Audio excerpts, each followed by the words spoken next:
कितना गजब और बड़ा अजीब सा लगता है कि जब आप अपने तमाम न्यूज चैनल के पत्रकार या पत्रकार क्या चरण चाटुकार से कहलवाते रहे कि भाई सुनो सुनो, जरा ये दिखाना कि इस विश्व का सबसे लोकप्रिय प्रधानमंत्री एक ही है और इस देश नहीं दुनिया का सबसे लोकप्रिय गृह मंत्री एक ही है। तो फिर लेकिन ऐसी खबरों को दबाने की कोशिश भी की जाएगी ना, जिन तस्वीरों में सामने खड़े होकर जबरदस्ती इस विश्व का सबसे लोकप्रिय गृह मंत्री होने का दावा करने वालों के सामने विरोध करने लगे। अच्छा, विरोध करने वाले भी कोई और नहीं, महिलाएं हो, महिलाएं भी कोई और नहीं, लाडली बहना हो, लाडली बहना भी कोई और नहीं, जिनके खाते में पैसे पहुंचने थे उसी की शिकायत लेकर हो तो महिलाओं के सम्मान का नारा जपने वाली और अलापने वाली पार्टी का हश्र क्या होगा। कुछ ऐसे ही हालात से दो चार होना पड़ा है। पहले ही बात तो ये नहीं है कि ये पहली दफा नहीं था जब अमित शाह की रैली में कुछ ऐसा हुआ हो, पहले भी हो चुका है, लेकिन ये पहली दफा था जब महिलाओं ने मोर्चा खोला था। आखिर महिलाओं की इतनी ज्यादा नाराजगी क्यों फूट पड़ी, क्यों वो गुस्से से आग बबूला हो गई, एक एक खबर तो दिखाऊंगा, लेकिन इसके साथ साथ आपको दिखाऊंगा ये किस राज्य में हुआ, उस राज्य में जिसको लेकर बहुत आश्वस्त नजर आती है बीजेपी। तो देखिएगा कितनी लोकप्रियता बढ़ चुकी है और फिर इससे अंदाजा लगाइए चुनाव दर चुनाव जीतने का दावा जो हो रहा है और जो चुनाव जीते जा रहे हैं, इतनी लोकप्रियता में चुनाव जीत कैसे रहे। और तो और कई और महत्वपूर्ण खबरें भी है, वो भी दिखाता हूं। नमस्कार, मैं हूं प्रज्वल गौतम और सबसे पहले देश के गृह मंत्री अमित शाह जी से जुड़ी एक बड़ी खबर दिखाते हैं। बिहार का विधानसभा चुनाव हो रहा था।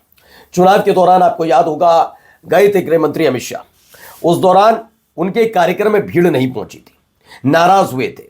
और इस बार कुछ ऐसा हुआ कि भीड़ तो पहुंची, महिलाएं भी नजर आई, गदगद भी नजर आए, फिर नारेबाजी होने लगी। लगा देखिए कितनी लोकप्रियता बढ़ चुकी है। कान लगा के जरा सुना तो हालत खराब हो गई, क्योंकि हाथ में काले झंडे थे और विरोध के नारे लग रहे थे। जरा पहले वीडियो देखिए, वीडियो में क्या क्या हो रहा है, कैसे गृह मंत्री अमित शाह के स्वागत में महिलाओं ने जबरदस्त प्रदर्शन किया।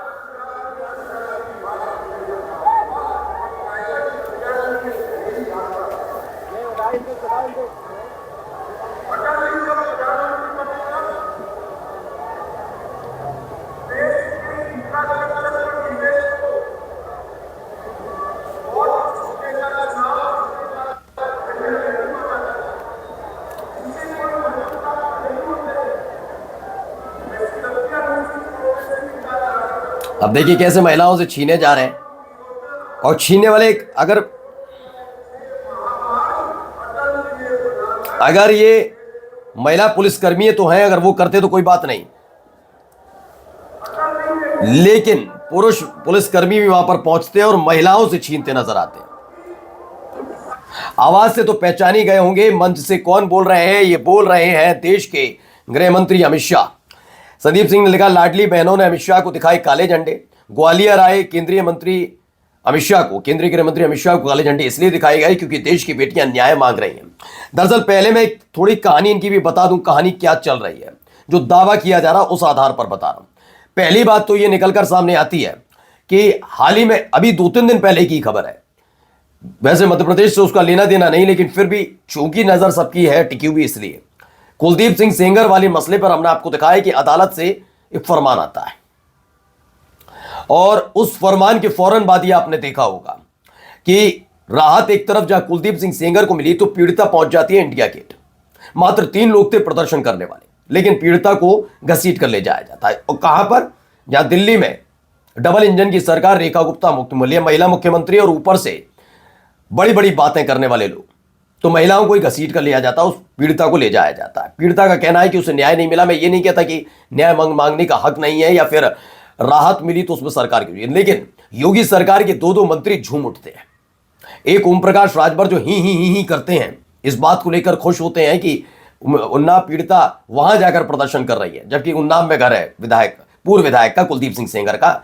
और दूसरे दयाशंकर सिंह, वो भी इसे बड़े खुश होकर बताते हैं जैसे कितने बड़ा 30 मार्का वाला काम किया। मैं तो इतना पूछता हूं कि अगर यही था तो जब उम्र कैद की सजा सुनाई थी कोर्ट ने, तो ये दयाशंकर सिंह कहां थे। यही नहीं, जिनके खिलाफ ये प्रदर्शन हुआ, प्रदर्शन की वजह यह भी थी कि मध्य प्रदेश के एक मंत्री हैं विजय शाह, जो अमूमन अपने महिला विरोधी बयानों के लिए जाने जाते, लगातार वो इसी तरह के बयान देते हैं जिसको लेकर किरकिरी तो सरकार की होती है, लेकिन किरकिरी सरकार कितना समझती है ये पता नहीं। अब देखिए हुआ क्या, इसी को लेकर एमपी कांग्रेस ने भी लिखा है, लाडली बहनों ने अमित शाह को दिखाए काले झंडे। ग्वालियर आए केंद्रीय गृह मंत्री अमित शाह को उनके कार्यक्रम में पहुंचकर महिला कांग्रेस नेत्री ज्योति सिंह की नेतृत्व में काले झंडे दिखाकर लाडली बहना को 3,000 रुपए देने का वादा याद दिलाते हुए विरोध प्रदर्शन किया गया। इससे पहले भी विरोध प्रदर्शन हुए हैं, नाराजगी व्यक्त की जाती रही है, लेकिन कोई खास असर पड़ता हुआ नजर नहीं आया। इसी को लेकर अब लोगों में और नाराजगी बढ़ गई है कि इसके लिए करा क्या जाएगा। ठीक है, क्योंकि लाडली बहना योजना और ज्यादा महत्वपूर्ण इसलिए हो गई, बिहार का विधानसभा चुनाव आपको याद होगा, नीति नियम को खूंटी पर रखा गया था और उसमें खास तौर पर जब चुनाव चल रहे थे तब किश्त दर किश्त योजना के नाम पर महिलाओं के खातों में डाली जा रही थी। मध्य प्रदेश में रहने वाली इन महिलाओं ने भी देखा कि वहां 10,000 रुपए दिए जा रहे हैं या 3,000 रुपए नहीं निकल रहे हैं, और यह भी देखा कि चुनाव खत्म होने के बाद हालत क्या हो गई, किश्त के पैसे आए ना आए नहीं थे पैसे कई बार तो और पुरुषों के खाते में पहुंचा दिए गए।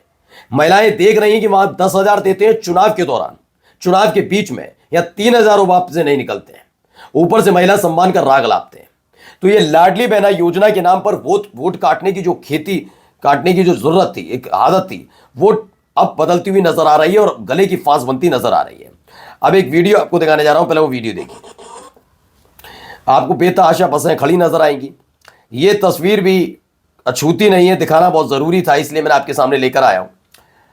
इसमें जो खबर निकल कर आई है, खबर क्या है?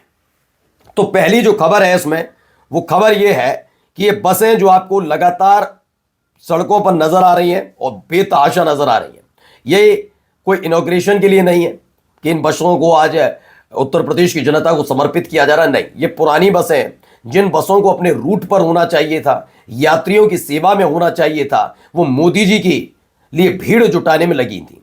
अब आप सोचिए जहां से बसें आई हुई हैं वहां यात्रियों के हालात क्या होंगे, लेकिन फर्क पड़ता है।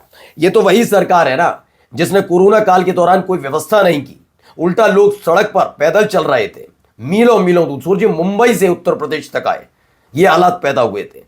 अंदाजा लगाइए, खाने पीने का साधन उनके पास कुछ नहीं था, ये सरकार पूछना तक नहीं चाहती थी। और जब कांग्रेस की तरफ से कुछ बसों का इंतजाम किया तो बड़ी नैतिकतावादी योगी आदित्यनाथ की सरकार और मोदी की सरकार ने यह कहा कि ये बसें, इनका परमिट नहीं है, किसी का फिटनेस खत्म हो गया। लेकिन उत्तर प्रदेश के अंदर ऐसी हजारों बसें और हजारों गाड़ियां दौड़ती हैं जिनका फिटनेस नहीं है, तब इन्हें याद नहीं आती।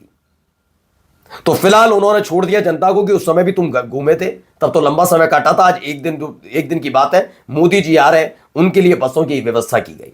फिर आप कहते हैं विरोध क्यों होता है? कहते हैं ना मोदी जी जीत कैसे जाते हैं, वो तो हमें भी पता है कैसे जीत जाते हैं, लेकिन जहां जहां हार के हालात बनते हैं क्यों? क्योंकि जनता में गुस्सा है। ये भी तस्वीर देखिए। नमस्कार।